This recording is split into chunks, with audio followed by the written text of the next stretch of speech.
y'all? DG Outdoors, back on my couch again. It's time to do a product review. I think I'm going to bring out the deer calls and do a review on all my deer calls that I have. Saturday morning I went hunting. I saw a 10-point buck. He came in behind me. He went blew and ran away, y'all. I didn't get him on video. I wasn't expecting him to come right behind me. When I turned around, he was a good 10 yards away from me. I don't think he saw me. I had that ghillie suit on. And he rose his tail, but he wasn't like running like super fast. You know, he just knew something was up and he didn't like it. And boom, he was out of there. So, according to YouTube right now, my crow call review of the Cass Creek electronic call, which I have right here, has 112 views. And I'd like to thank all you guys who watched that video. So I'm going to take the opportunity and make another call review. I've got like 3 or 4 calls here for deer hunting. Since deer hunting's in full swing, I'm going to do a review on. So let's get started. The first one is the Nightingale Easy Fawn Bleat. It's model 1024. I bought this on eBay for like $5. Now, this is what it sounds like.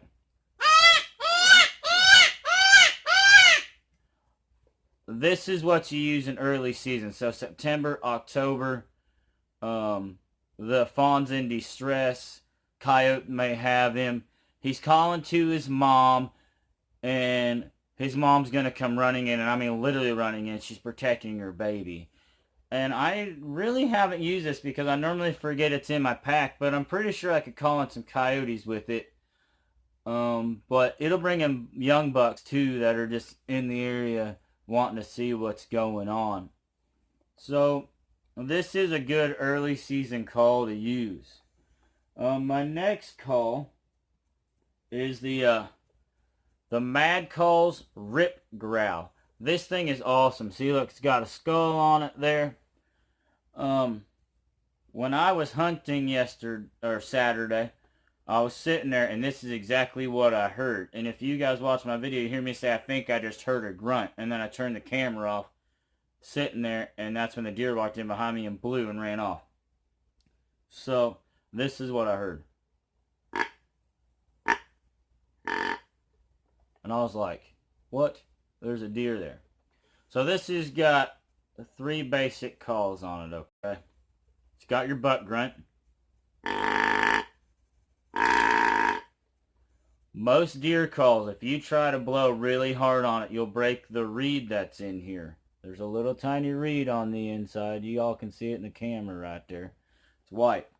But this is called a growl. And sometimes bucks will have a really loud, low growl.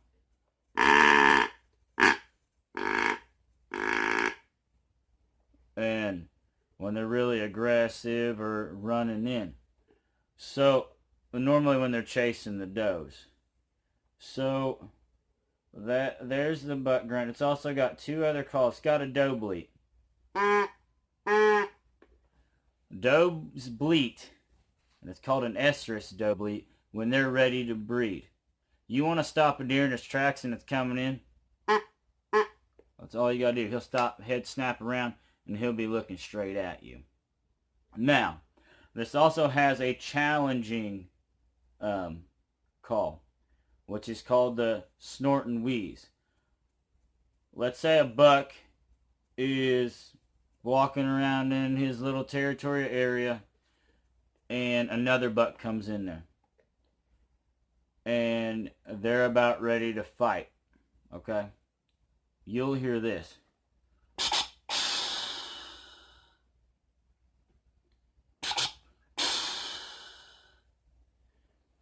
That is a dominance noise. The buck pop his head up, ears go back. He's pissed off. He's walking in there looking for this other buck that's in his territory that ain't supposed to be in there. And they're going to lock horns, buddy. And they're going to fight. Now, rattling antlers. Okay, my next set of calls. I have 2 sets of rattling antlers. And this can also bring in a buck. I was hunting once and I rattled in 2 deer in one day. And all this does, this is called the Primos Rattle Bag. I bought it at Academy for 12 bucks. And the reason I bought it is because I have these antlers right here and they're really big and bulky. And I can leave these in my backpack, which I did use them the last 2 days, never brought in a deer. So I don't really know if they work right or not. They may not be loud enough.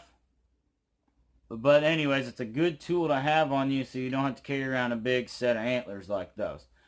So, the bucks are fighting. A dominant buck does not like to hear the sound of 2 bucks fighting in his area. He'll run in and wonder what's going on and get mad and try to chase all them bucks off because they're fighting over does, a female deer. And so rattling is a really good way to go in November and during the rut when deer are breeding. So this is what it sounds like.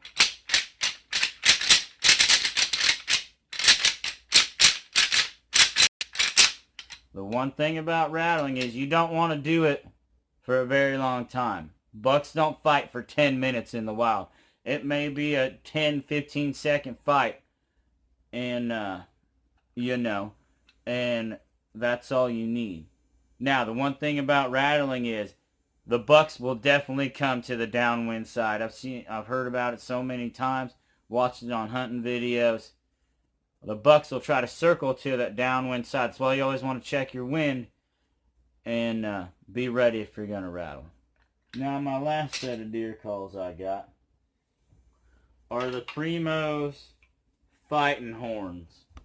These things are huge. They're made out of plastic, but I think I'm going to bring these out on my next hunt and try them out and hopefully rattle in a deer with them.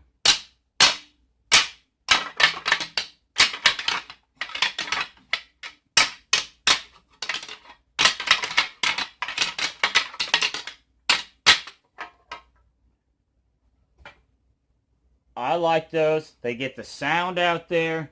Bucks can hear it for a very long while, for a very long range, I'm sorry. But the one thing is they're big and bulky and I don't have a way to attach them like I want to in my backpack, maybe like this on the back. I'll have to get a bungee cord or a strap or something to carry them with me. They do get kind of heavy. I did have real deer antlers and those things were good too. But unless you find sheds, they are really hard to find. So I'm going to pause this video and I'm going to show you guys my 8-point buck rack that I have, that I found when I was 9 years old. And just kind of show off my rack. No pun intended on that comment. Alright. Alright, y'all, so this is my 8-point buck rack. I found it when I was 9 years old in a combine and cornfield. My Uncle John's a taxidermist in Iowa, and he mounted them for me. It's got a little skull right there. I haven't shot my first deer, but I found these and 2 of the spikes were sticking up in the middle of a combine and cornfield. And this is my buck right here that I have. This is a big deer for Indiana, which is why I got it mounted. But I'd like to thank you all for joining me on this video. Let me know if y'all want to see more of me shooting my bow. Hopefully Wednesday, the Green Sullivan State Forest has an archery range that's free to go to. And I might be going out there, but I have to find it because the map that I have is not very descriptive on what actual road it's on. And I would love to go out there and shoot my bow and bring you guys along with me. So I'd like to thank y'all for watching this video. And I hope y'all learned something about deer calls. And I'll keep you guys posted on what's going on next. Thank you.